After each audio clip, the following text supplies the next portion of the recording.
ভাদ্র মাসে বিয়ে ভাবা যায়? আগে দেখতাম যে ভাদ্র মাস, চৈত্র মাস, পৌষ মাসে মানুষ কোনো শুভ কাজ করে না, বিয়ে থার কথাবার্তা পর্যন্ত বলে না।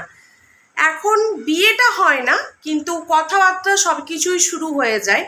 কিন্তু ইউটিউবে এসে জানতে পারলাম যে ভাদ্র মাসেও বিয়ে হয়। গন্ডাগন্ডি বিয়ে করেছে, তারপরে এখন নাকি ফন্দীপ বাবু বিয়ে করেছে। এখন সকালবেলা আমার একটা ডেলি ব্লগ ভিডিও যাওয়ার কথা ছিল, কিন্তু ওয়াইটিতে এতটাই তোলপাড় চলছে ফন্দীপের বিয়ে নিয়ে, তাই ভাবলাম চলো আগে এই ভিডিওটাও দিই তোমাদের সাথে, তারপর আমি ডেলি ব্লগ ভিডিওটা শেয়ার করব। তো hey guys, welcome back to my channel. কেমন আছো তোমরা সবাই? আশা করছি সবাই ভালো আছো, সুস্থ আছো। তোমাদের ভালোবাসা, ঈশ্বর আশীর্বাদে আমরাও সবাই বেশ ভালো আছি। আজকে হচ্ছে বুধবার, আর এখন ঘড়িতে বাজছে 9টা। দেখতেই পাচ্ছ আমি মোটামুটি রেডি হয়ে গেছি, পুরো রেডি হইনি এখনো।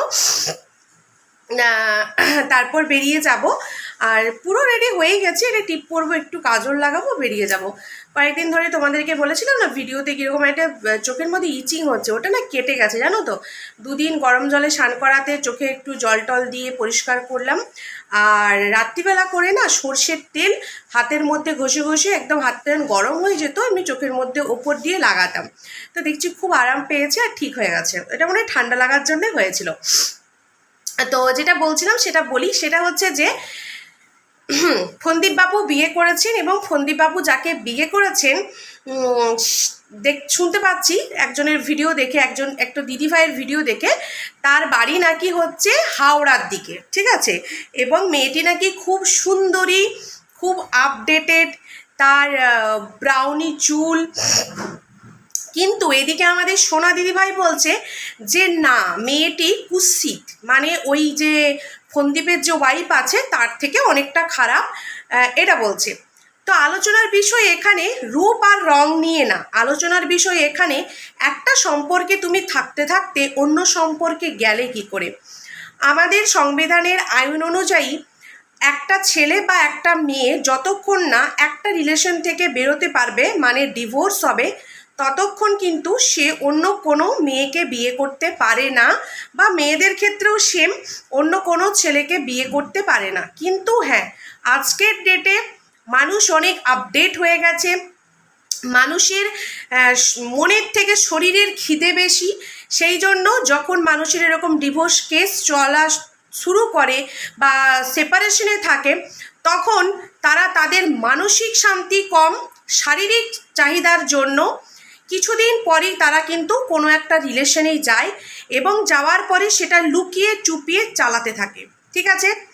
কিন্তু তারা ভুলে যায় যে যদি আমি ধরা পড়ি, বা এখন যদি ফন্দীপ ধরা পড়ে, সেটা ফন্দীপের বইয়ের কাছে যে কত বড় একটা প্লাস পয়েন্ট হবে, আমি তোমাদেরকে আশা করি বোঝাতে পারছি।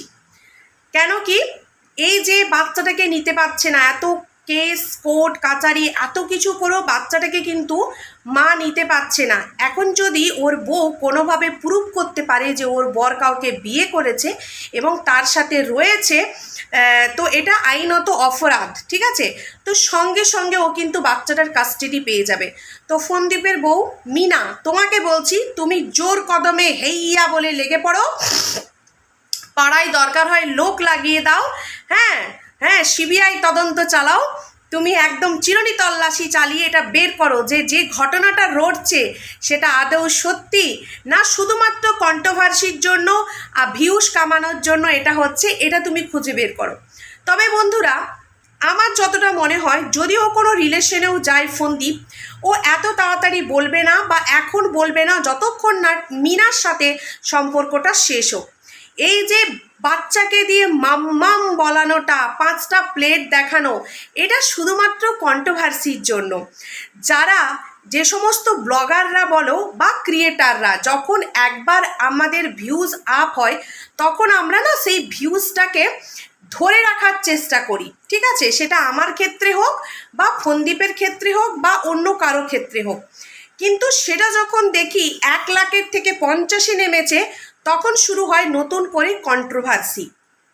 আর এটা প্রি প্ল্যানিং হয় বন্ধুরা, প্রি প্ল্যানিং। তাতে করে এমন কিছু এই বোকা বোকা পাবলিকগুলোর মুখে ছুঁড়ে দেয়, হ্যাঁ, ছুঁড়ে দেওয়া হয় পাবলিকগুলোকে। আমি বোকা বলছি না, এরা বোকা বানানোর চেষ্টা করে, এরা পাবলিকের মন নিয়ে খেলে, এরা পাবলিককে উল্লু বানানোর চেষ্টা করে, পাবলিকের মাইন্ড ডাইভার্ট করে, এই জন্য যে তাতে করে ভিউস আসবে, কিউরিসিটি বাড়বে, ভিডিও খতিয়ে দেখবে। 25 মিনিটের আমরা ভিডিও দেবো, 18 মিনিটের ভিডিও দেবো, একটু স্কিপ করবে না, পুরো ভিডিও টান টান করে দেখবে, তাতেই 4-5টে অ্যাড আসবে, রেভিনিউ জেনারেট হবে। এখানে সব কিছুই ফান্ডা বন্ধুরা, রেভিনিউ, ঠিক আছে? তো সেই জন্য তোমরা একদম উচ্ছ্বাস আল্লাহ মানে একদম একদম কনফিউজ হয়ে যাচ্ছ না যে সত্যিই কি তাই, সত্যিই কি তাই, সত্যিই বিয়ে করে নিয়েছে? বিয়ে করাটা এত আসার নয়। হ্যাঁ, হতে পারে অন্য কোনো রিলেশনে রয়েছে বা থাকবে, কিন্তু বিয়ে করাটা এতটা আসার নয় বন্ধুরা, যেহেতু ওর একটা কেস চলছে, ঠিক আছে? তো তোমাদের কাছে একটাই রিকোয়েস্ট, এই সমস্ত ভুল ভ্রান্তি খবর ওয়াইটিতে ছড়িও না, আর এতে পাবলিক ডিস্টার্ব হচ্ছে। তুমি রেভিনিউ জেনারেট করছো এরকম কিউরিসিটি দেখিয়ে বা এরকম ভুলভাল ইনফরমেশন দিয়ে, কিন্তু পাবলিকের অনেক ক্ষতি হচ্ছে, সময়, নেট এবং মানসিক টেনশনে ভুগছে তারা। আর দ্বিতীয় কথা এটা হচ্ছে যে মাম বাচ্চাটিকে কিভাবে ট্রেনিং দেওয়া হয়েছে দেখো, মাম বলছে সে ভিডিওর সামনে এসে। আর যদি সত্যি হয়ে থাকে কোনো মাম এসে থাকে ফোনদীপের লাইফে, তাহলে আমি একটা কথাই বলবো যে দাদা বিয়ে করো না, কমসে কম 2 দিন 4 দিন নয়, কমসে কম 6 মাস এক ছাদের তলায় থাকো, দেখো সে তোমার বাচ্চাকে অ্যাকসেপ্ট করছে কি না। তারপরেই যদিও হৃদয়ং মম তদিয়ং হৃদয়ং কি আমি ভুলভাল বলছি মন্ত্রটা, যাই হোক, তো এই মন্ত্র পড়ো, ঠিক আছে? 3 দিনে এক ছাদের নিচে থেকে কখনো কাউকে বোঝা যায় না। 5 বছর তো ছিলে মিনার সাথে, বুঝতে পেরেছিলে কি? তো সেই জন্য একটা মানুষকে সময় দাও, বোঝো সে কতটা পরের বাচ্চাকে নিজের বুকে আগলে রাখতে পারছে। তো চলো বন্ধুরা, এই ভিডিও আমি এখানেই শেষ করলাম। এদেরকে নিয়ে খুব একটা ভিডিও আমি করিও না, হয়তো 1-2টো ভিডিও করেছি, এটা করলাম। সবাই ভালো থেকো, সুস্থ থেকো, দেখা হচ্ছে নতুন একটি ভিডিওর সাথে, এবং বিকেলবেলা তোমাদেরকে আরও একটা ভিডিও পোস্ট করব। এখন আমি চলো রেডি হয়ে যাই, তারপরে তোমাদের সামনে আর আসবো না, এই ভিডিওতে আর আসবো না। চলো টাটা, অনেক সময় হয়ে গেছে, বাই বাই, সবাই ভালো থেকো। যারা প্রথমবার দেখছো অবশ্যই চ্যানেলটিকে সাবস্ক্রাইব করে পাশে